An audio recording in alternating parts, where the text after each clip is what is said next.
అన్నా నమస్తేనా. నమస్తే నమస్తే అన్నా నేను జనాభా లెక్కల కోసం వచ్చిన. మీ పేరేం పేరేనా? అక్కం బాలరాజు రాసుకో. మీ నాయన పేరు? అక్కం నరసింహులు. మీ నాయన ఏం చేస్తాడు? మా అమ్మ ఏం చెప్తే అది చేస్తాడు.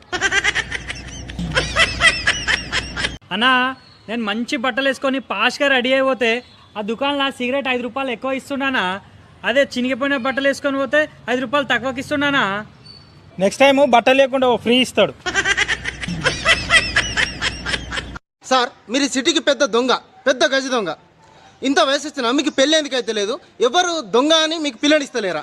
ఏం మాట్లాడుతున్నాను? నాకు పిల్లని ఎందుకు ఇయ్యరు? ఇప్పటిదాకా 10-15 మంది అమ్మాయిలు వచ్చి చూసిపోయారు, కానీ నేనే వద్దని చెప్పిన. ఎందుకు? ఆ అమ్మాయిలకి ఎవరికి దొంగతనం చేయడానికి రాదంట. నమస్తే డాక్టర్ సాబ్. నమస్తే నమస్తే. ఏమైంది డాక్టర్ సాబ్, నిన్ను కొట్టిరండా?